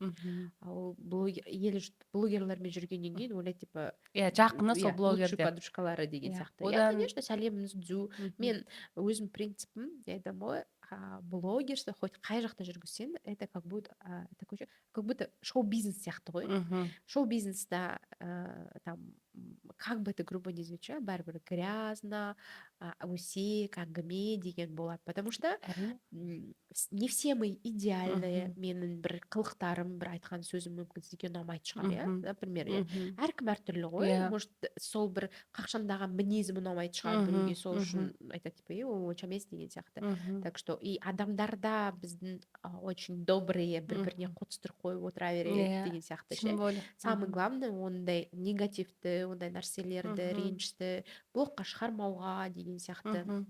Ешкімге личностьна переходить ететіндей. Мен өзім ешкімге шаруам жоқ. Сәлемім всегда түзу.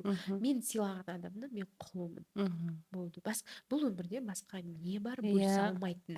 Бөлісе алмайтын еш нәрсе де жоқ. Все мы друг другу клиенты, все мы помогаем друг другу развивать бизнес. Біздің регионның қыздары, жас бізбен қатар поколение, они все очень шустрые, активные пахырлар. Кәдімгідей бір-бірімізге жынды поддержка береміз. Это хорошо. Это хорошо. Күшті. Енді Айымжан ханым, сізге тағы да бір сұрақ. Жаңа ана историяда қарап отырсақ, бір кісі мынандай сұрақ қойыпты. Не нәрсеге өкінер едіңіз деген сұрақ қойыпты да. Мысалы, уақытты қайта артқа айналдырған кезде не нәрсеге өкінер едіңіз дейді. Еш нәрсе. Қанша қайғылы жағдай болсын, значит, соны маған өту керек болды.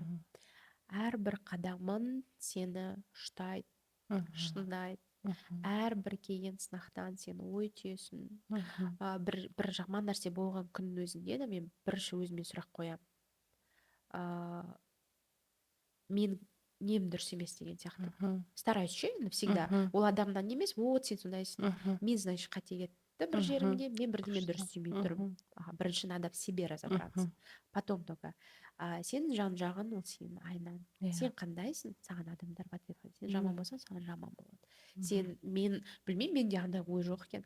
Біреуді көре алмай, біреуді жамандық тілеп, мен наоборот, мә қыздар өссе екен, өнсе екен, жынды машина теуіп жүрсе екен, мә күшті, мен сен сияқты айтамын, менікін де алмай, сен мен де круче алшы деп ше. Күшті ғой. Сондай тілекшім, от души солай тілеймін ғой. Ол тілеген өзіне мың еселеп қайталады да. Кеше ғана айтты ғой, карма туралы айтты ғой. Біреуге не ойлайсың, жай біздің ойымыздың өзі бізге 100 еселеп қайтып келеді екен да. Менде жоқ ондай. Білмеймін, мен түсінбеймін ондай нәрсені. Как можно завидовать человеку вообще? Только белая зависть болады енді, типа, и то андай алла тағала маған да сондай сәбилер нетші деген сияқты бұйыртшы деп ше. Сондай не деген мен өзім басқаға там денег можно заработать, и это не проблема вообще. Жұмыс жоқ, ақша жоқ дейтін адамдар там, мен өзімді іздеп жүрмін или мен өзім таппай жүрмін деген сияқты, это просто отговорки. Либо лень, либо білмеймін, басқаша. Қарны тоқ жаңа сіз айтқан. Иә, аш емес. аш емес, иә, аш емес. Если саған керек болса, тіреп тұрса, можно. И любой нәрсені. Біз айтамыз ғой, бір какой-то, например, біздің пахыр Жанара, как она раскручивает бизнес, күшті. И такой ощущение, как будто бүкіл ақша не косметикада сияқты, иә. Или тағы бір нәрсе, кто-то там магазиндер. Мысалы, чизкейкта сияқты, как будто басқа методикалар өтпейтін сияқты. Жай, мысалы, иә.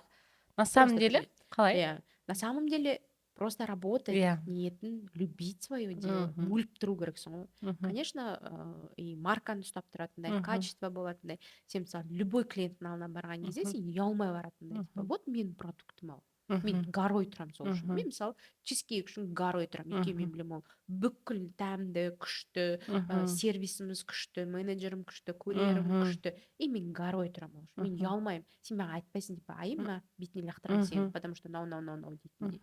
Все, бітті. Одан кейін сенде там уже другого варианта нету, что там не получится деген. Там 100% уже получится. Ол шақта Айымжан, давайте былай жасайық. Бизнес бастағысы келіп жүрген адамдарға с нуля, да? Не айтар едіңіз, міне сіз күшті айтып жатсыз да, маркетинг деп ше, жаңағы өзінің продуктыңды жақсы көру керексің деп ше. Енді осыны прям масштабный түрде айтып беріңізші, бизнес бастау үшін с нуля. Мынау шагтарды жасау керек бірінші деген сияқты. В первую очередь просто любить свое дело.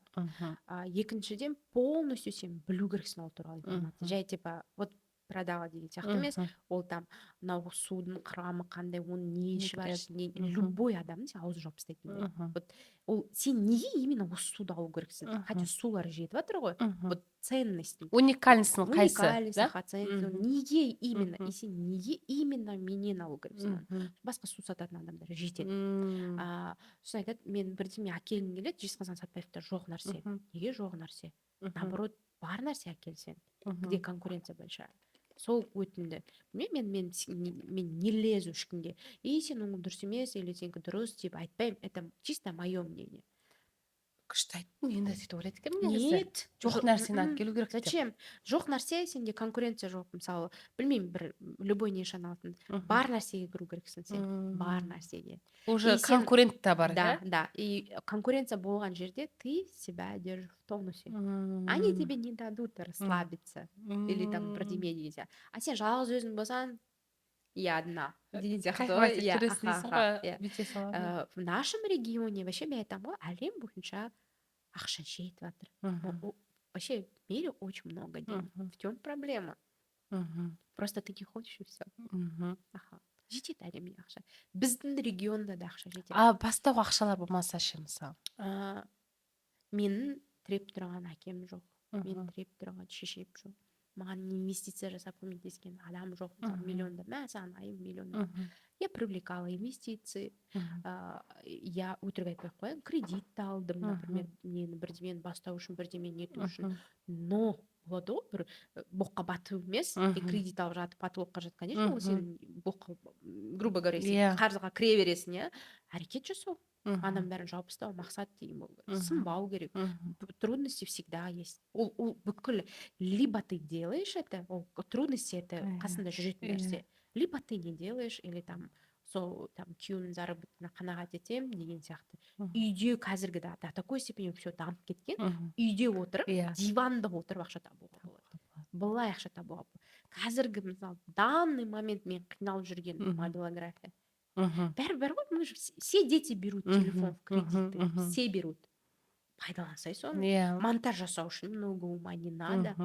Ол это мое, не мое деген не канает. Либо ты кушаешь, либо ты не кушаешь. Болды. Күшті. Ал қорқынышты қалай жеңсек болады?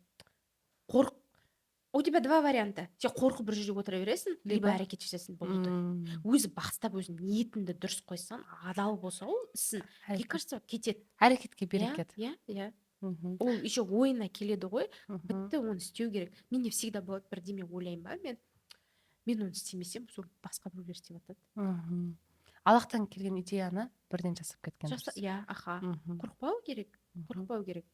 Біз ойлаймыз андай сразу, вот мен осыны, например, осыны алып істегім келіп тұр, а вдруг ол өтпесе, неге сен сразу сен әрекет жасасаң, сен план құрсаң, сен күні түні жұмыс істесең, ол өтпеу невозможно ғой, вообще невозможно. Біз жасамай жатып, істемей жатып, уже концовкасын қойып қоямыз десеңші миымен. Ешкімге қара. Менде өзі бұрын шугарингпен айналысқаннан бастап конкуренция деген нәрсе мен түсінбеймін. Вообще түсінбеймін. Со всеми здороваюсь, со всеми общаюсь. Шугарингтің кезінен де өзім қалада емеспін ба, коллегаларым бар, орыс қыздар шугаринг. Номерін бере саламын. Ничего страшного. Әркім өзінің ризық. Алладан. Ол саған бұйырмай тұрса, сен бүгін жазылдың маған, бүгін чизкейк аламын. Ну, сен путешествие бүгін кетіп қалдың. Біттің, хоть убей, алмайсың, бұйырмаған нәрсе. Басқа жақтан аласың, или жолың түспей қалады деген сияқты. Или машинасын доставка бармай қалады. Так что легко. Мен нормально легко. Бәрін жеңіл қабылдайды екенсің. Жеңіл. Өйткені біздікі еш нәрсе жоқ. Кеше ғана күшті жаңа подкаст көрдім. Иә, сол кезде барлығы Алла тағала. Біздікі еш нәрсе жоқ. Подкаст басталғалы Аллах туралы көп айтып жатсыз. Екі сөздің бірі Аллахпен қарым-қатынасыңыз қалай? Вообще негізі андай айтады ғой, дін, политика деген не обсуждается дейді ғой. Өте жақсы. Жаман әдеттерім жоқ. Соғанда өзіңізді кәдімгідей бар ғой, андай статусқа көшіп кеткенсіз, менде дым жоқ, бәрі Аллахтікі депші. Сол нәрсе күшті ұстаным екен де, соны айтып берсеңіз деген ғой, легче. Аллаға тапсыру. Соны Аллахқа тапсыру. Сосын, мне кажется, мы сами себе напридумываем, сосын жүреміз. Мен де айтамын ғой, например, егер де менің маңдайыма жазылып тұрса, Алла тағала, мысалы, бала тумай осылай өтесің деп ше, мен оны жыла, истерика жасап, 1045 рет бар еко, ол саған бұйырмай тұрса, ол сен тартып аламайсың. Тартып аламайсың сен. Ол бір Алланың қолында. И бүкіл нәрсе, анадан кейін, мен мысалы, мама қайтты, мен түк істей алмаймын. Менде ақша бар ше, бұрын болмаған шығар енді, типа, ой, қазір все решает деньги дейді ғой, ақша бар ал. Мен не істеймін? Мен маманы қайтара алмаймын. Мен маған еш нәрсе керек емес, бір мамамен отырып, бір қара су, жай шай, просто столда дым болмаса, бір кружка жай айкаман деп бір басынан сипағаны, мен сол үшін бір мезет үшін мен бүкіл беретін, маған керек емес. Я еще могу денег заработать, маған проблема емес ол. Сол, мен қайтара алмаймын ғой, мен түк істей алмаймын ғой. Алланың жазғаны. И сондай нәрседен кейін, мысалы, маған үлкен сынақ беріліп тұр ғой. Ондай нәрсе емес, конечно, но бірақ анадан кейін жаңа мелочь нәрсесін, товарың жоғалған, ақша, вообще проблема емес. И ол сенікі емес. Сен қабылдау керексің. Сен соған шүкір деу керексің. Сен сау, иә, саған әдемі нетті. Мен қандай ортам, кафене ашылған кезде ше, ешкімді шақырған жоқпын. Шын. Адам көп әсер көрдік қой. Потому что андай болды ше, мен қазір бәрін шақырып, мен көңіл бөле алмай қаламын ғой деп ше. Сосын мен шақырмай ақ қояйын, сосын өздері потом ақырын келе береді, сол кезде мен көңіл бөлемін деген сияқты ше. Мен жай сторис қана айттым ше. Кәдімгідей мен прям андай болды, мен әлі күнге дейін суреттерім көрмеймін, үстінде отырдыңдар, онда қалып қойған бала сияқты ше. Қандай Алланың до такой степени мейірімі, ол, конечно, мамандікі жетпейді, но басқа жағынан береді. Одан Алла тағала, білмеймін, басқа не береді енді маған. Осы и так-то мен айтамын, мен ең сүйікті құлымын. Алла прям андай болды, Алла тағала мен еркелетіп тастаған, Алла тағала маған бәрін беріп жатыр. Что еще нужно? Бір кеп тұрған сынақты сабырмен ғана күтеміз. Жанында ер азамат беріп жатыр. Ажырасайық десем де ажыраспайтын деп, қой салайықшы құрсын деген сияқты бара берші дейтіндей ше. Соның өзінде қоймай жарайды, мен нетем, ұрпақсыз өтсем де сен қасында боламын, саған поддержка берейін. Одан артық не керек маған? еш нәрсеге жоқ. Күшті, кәдімгі женственно қойыпсың. Кәдімгідей ше андай. Анау Айжансыздың қасына тұрған кезде мен темпім че-то түсіп қалды андай деп қалды мені. Күшті. Айымжан, сіздің жаңағы инстаграмда, блогыңызда көп көреміз негізінде. Қайырымдылық деген кезде Айымжан көп жүреді. Осы жақында бүкіл біздің Қазақстанда болған оқиға, иә, жаңағы су тасқыны, сол жерде де өзіңіз қаншама еркектің жасай алмаған жұмысын бір өзіңіз алып жүрдіңіз, қаншама сізге тауарлар келді, қаншама ақша түсті. Сондай үлкен жауапкершілікті алуға қорықпайсыз ба? Мен емес, опять же, алла тағала солай бұйырып тұр, солай дейді. Ол бір ешқандай бір ауырлық, ешқандай не болған жоқ. Мен андай істеуін істеп аламын да, сосын ойланамын, сосын Аллаға шүкір деймін, әйтеуір андай всегда айтамын, алла тағала әр нәрсемді, ісімді сүріндірмей берекелі қылшы деп ше, абыроймен істеуге көмектеші деп. Мәселе ақшада емес. Бір болады ғой, сондай көмекпен жүгінді адам ше. Ол негізі басында жездіде маған жаңа сұлу деген қыз обращаться етті, айым сен аудиториям бар ғой, маған көмектесіп жүрші, только бір үйге ғана деді ше. Сосын мен әжемнің үйі деді ше.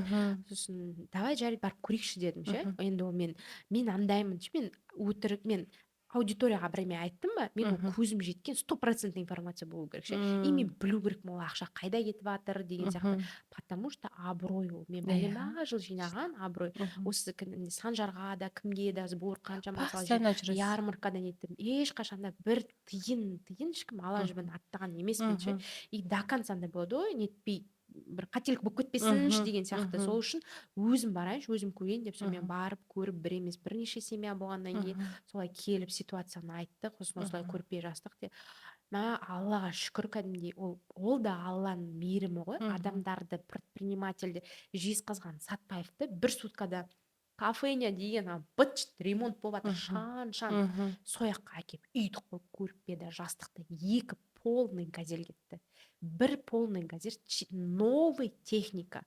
4 па 5 үйге чисто новый пеш кетті, телевизор, ой, не кетті, обогревательдер бәлем ба, стиральная машина, холодильник. Пеш, стиральная машина, холодильник еще бүкіліне новыйдан кетті. Новыйдан. Соның бәрі жиналғаны Айымжанның халықтан бір ауыз сөзінен жиналды. Дұрыс па? Мен ғана емес қой, қыздар бәрі қолдады ма бүкіл? Бәрі уже рэп жасап қолдады. Бірақ енді бүкіл жауапкершілік сізге келіп тұр ғой. Енді аудиториясы болғаннан кейін бүкіл ответственность не ғой. Жаман хейт та болды. Сторисқа салып, отмечать етіп, мені мошенничество салғандар болған ақша деп. Сол кезде де болды. Просто болады, аудитория болғаннан кейін адамдар әртүрлі болады. И восприятие. Ол действительно мен кісіге хейт жасайыншы деп ешкім жаман намерениемен айтпайды. Бірдеме дұрыс түсінбей қалуы мүмкін деген сияқты. И оны бір утрировать етпей, просто красиво шығып кету деген сияқты.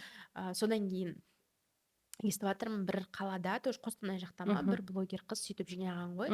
Сосын неге айтыпты, инстаграмға сторисқа салыпты. Вот, үкіметтік істемейді, мынау деген сияқты. Біз әрбір ісіңді сен үкімет үшін емес, адам үшін, сен Алла разылығы үшін ғана істейсің.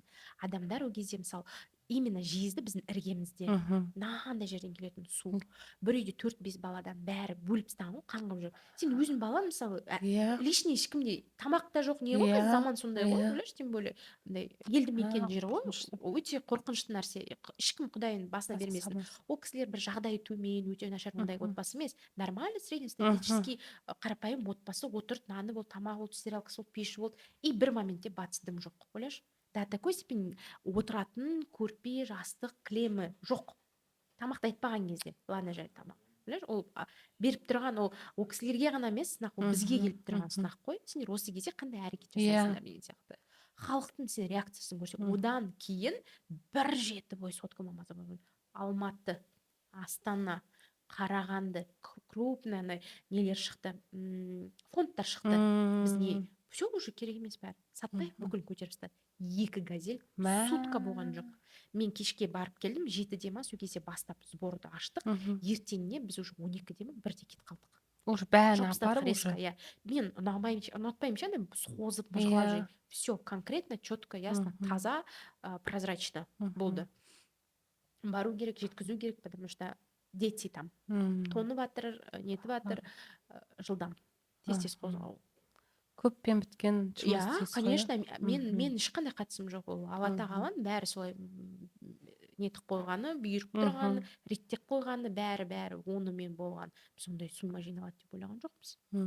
Мен өзім де көріп, Иә. қаншама Мен өзім жауапкершіліктер. шоке болдым. Давайте, Айымжан, мен қазір бар ғой, бір сіздің ойыңызда немесе бір қандай да бір кезде немесе бірінші жылдар бойы ма болады ғой адам өмірде бір позор болған бір оқиға болады ғой. Болған кездер болды ма? Только бала кезімде ғана. Сол бір қандай. Әлі дейін ұяламын сол үшін. Сол бір оқиғаны айтып беріңізші. Сондай бір күшті көңіл күймен подкастымызды аяғына дейін жеткізейік, аха. Бұрын апалар отыратын еді ғой, шемішке сатып ше, стаканмен. Сосын бір апа отырады, видимо, көзі көрмейді. На то время 10 теңге сондай тиын тұғын. Именно русский рубль бар ғой, монета. Соны алып біріне шемішкені мен өтірік алып кеткенмін. Именно балықпен істеген нәрсе ғой. Әлі күнге дейін есімде, сол үшін Ұяласың. балықпен істедім ғой, кешірші алла тағала Кешірші деп. деп па? Әрине, ол апа ғой, ол да қайбір жетіскеннен отыр Еще дейсің. ол кісінің көзі көрмейді. Көзі көрмейді, сонда жаңағы нені, видимо, 10 Балалық. теңге деді ма, 5 теңге деп. Бір стакан шемішкен күлек салып білесің ғой, қалған газеттің несі. Сонымен алып, ұялмай шыға барғанбыз. Сол әлі есімде, иә. Карт еске алдында ұяласың ба? Ұялам, ұялам. Андай болды ма, андай момент болады ғой, бір неудобный моменттер болып қалады ғой. Бір мысалы жүріп келе жатасың, иә, көшеде өзінше байқамай каблугың сынып қалады деген сияқты болады. Бір позор болатындай прям бар ғой. Мен өзі қатты ондайға мән бермеймін. Даже если сынып қалды, ничего страшного, адамбыз ғой. Нормально деп жүре береді. Аха, нормально, иә, там звондап, аяқтың кетірнеші деп, или бірдеме дейсің, үстіңді білдіріп алып дейді. Ондайға нормально қараймын. Айтамын, хейт дегенге нормально. Кете береді десеңші. Аха. Меня не волнует. Даже если бірдемем ашылып қалып, енді ашылмайды, бірдеме сынып қалып, бірдеме дұрыс емес болып қалған күн өзінде де, это человеческий фактор, онда тұрған. Это Оның нормально. басында да болған мүмкін, иә, маған нормально. Есіңізде жаңағы оқиға ғана, иә? Аха, сол балалықпен жасаған ұят. Енді мен алдап алып кеттім, өтірік айттым апаға. Ол үлкен кісі, көзі көрмейді еще. Негізі часто емес, анда-санда есіме түседі. Алла тағала, пожалуйста, кешірші деп па? Негізі Айымжан, бүгін подкаст күшті болды, иә? Максимально ашылдың, прям жылаттың да, күлдірттің да. Сен жайлы көп нәрсе біліп қалдым. Енді Айымжан, қазіргі таңда бізді осынша қаншама адамдар көріп жатыр. Давайте Айымжан екеуміздің подкастымызға күшті комментарий жазған. Енді бұл жерде фокус Айымжанда. Айымжан сіздерге қаншама күшті, мықты инсайттар айтты, иә, өзінің өмірінде болған оқиғаларды айтты. Соның ең күштісін, ең мықтысын тәуба шүкір деп айтатын жерлерін өздеріңізге түртіп алып, ұнаған жерге күшті комментарий айтқан адамға айтылу керек подкасттың традициясы прям ше, сыйлық берейік давайте, иә? Айымжан ханым, сізден қандай сыйлық болады? Менен бірінші, давайте пластик кафейняға завтракке қонаққа шақырайын. Негізі бір адамға, иә? Давайте мен 2 кісіге берейін. Вау, шедрая. Екі кісіге, бірақ условия анасымен келу. Аха, біз өзім андай болады ғой, бір бөлім ғой, енді мамамен ондай неге барған жоқпын, сондай басқа да қыздар алдында ашылуды айтып жатыр ғой, бүкіл что-то күйеуімізбен жігітімізбен свиданиеға бара береді екенбіз, бірақ маманы үйтіп шақырмаппын ешқайыққа деген сияқты. Сондай бір себепкер болатындай күшті анамызбен 2 кісіге завтракке шақыратын едім. Күшті, мен де барамын мамамен. Осы подкасттан кейін мен де мамамды спаға апарамын десеңші. Күшті ма, Айымжан? 2 кісіге завтрак, сосын 2 кісіге чизкейк беремін. Сен жаңа екеу дедің ғой, 4-еу кетті ма? Басында бәле біреуді ғым, иә? 4-еу, иә? Мә, енді құрметті көрермендер, Айымжан ханым айтылған әрбір сөзі маған лично өзіме қатты инсайт болатыр. Сондықтан да осы подкастты басынан аяғына шейін көріп, просто шын жүрекпен өзіңізге не алдыңыз, не түйдіңіз, соны әдемі қылып жазып жүрсеңіз, дым қиындығы жоқ. Я, Айымжан екеуміз бірге кездесіп, бірге отырып, ішінен саған 4 жеңімпазды анықтайтын боламыз, иә? Ендеше барлықтарыңызға сәттілік. Айымжан ханым, сізге рахмет. Бүгінгі подкастымызға ерекше болып келдіңіз. Ерекше бір энергиямен, женская энергиямен күшті инсайттар айттыңыз. Полный ашылдыңыз. Рахмет сізге көп. Сізге де рахмет. Ұнады ма сізге? Айтылу керек подкасттың ұжымына не айтасыз? ұжымға тек қана рахмет айтамын, рахмет, Командаға. команда, өйткені не дейді ғой, сыртында қаншама адамның еңбегі тұр, бәленбай сағат бойы ету өте не. Істеріңізге береке берсін. Бір кісі вообще негізі подкастқа сен айтқан кезде мен миллионник емеспін, мен акула бір бизнесмен емеспін, мен не айтамын ол жаққа барып, мен бір лярттап, ондай оборотым жоқ, мен кіммін вообще деген сияқты, енді 30-дан енді асатқан, мен не айтамын ол жаққа барып деп. Содан кейін бір кісінің есіме түсіп кетті сөзі, айтады да, мен инстаграмды ашқан кезде миллиондықтарды қарамай, бірінші біз местныйларды қараймын дейді, потому что они ближе, потому что сіздер жақынсыздар, сіздер андай болады, более роднее. Сондай бір кісілерге бір кішкентай болса, бір мотивация болсын, бір жақсы бір инсайт болсын, бір менің өмірлік бір немнің, бір тәжірибемнің бір ой түйін мүмкін, сондай қиыншылықтан бір кісілер өтіп жатыр ма деген сияқты болды. Бір күш жігер, бір тек қана пайдам тисе, кішкентай бір адамға, екі адамға пайдам тисе де, ол өзі бір мен үшін бір үлкен нәрсе. Рахмет айтамын, рахмет, максимально раскрыли меня, ешкім білмеген, айтпаған нәрсемді айттым. Шүкір, бұл ішімнен прям андай болды, жеңілдеп қалдым. Уже біз неше жыл, 7-8 жыл блог жүргізгенде, блогта жүргенде бірдеңені айтпай қалу деген ондай кішкене бір аудитория өтірік айтып тұрғандай боласың ше. Максимально стараюсь все честно, открыто говорить, вести блог открыто деген сияқты. Все, рахмет, тек қана творчестволық табыстар, қонақтарыңыз әрдайым күшті болсын, қаралымдарыңыз миллионнан төмен болмасын. Әмин. Ұжымдарыңызға, барлықтарыңызға сәттілік тілеймін. Рахмет. Негізінде шынымен де көп адам қолынан келмейді. Андай конечно, кәдімгідей ашылу. Осыған дайын болып келгенсің ғой сен, Айымжан. Ойлаңызшы, қаншама адам көреді шын мәнінде. И сол именно осы сіздің айтқан сөздеріңізді түйіп өзгеріп жатса, қаншама сауап. Күшті ғой. Айымжан ханым, сіздің кәсібіңізге роза тәттілер үлкен болып көркейе берсін. Не только сатпай, Жезқазғанға міндетті түрде точкасын ашыңыздар, потом уже по Казахстану брендті дамытыңыздар. Ал чизкейіңіз это уже потолок. Көркейе беріңіздер, сіздерге де шығармашылық табыс тілеймін. Бүгінгі келген қонағымыз Айымжан ханымға ерекше алғысымды айтқым келеді, және де біздің Айтылу керек подкастының YouTube каналына міндетті түрде тіркеліңіздер. Бұл YouTube каналда подкастта міндетті түрде сіздерге пайдалы, сіздерге керек, сіздер күтіп жүретін қонақтарды шақыратын боламыз. Сондықтан да тіркеліп алыңыздар. Бізбен бірге болғандарыңыз үшін көп рахмет. Сау болыңыздар.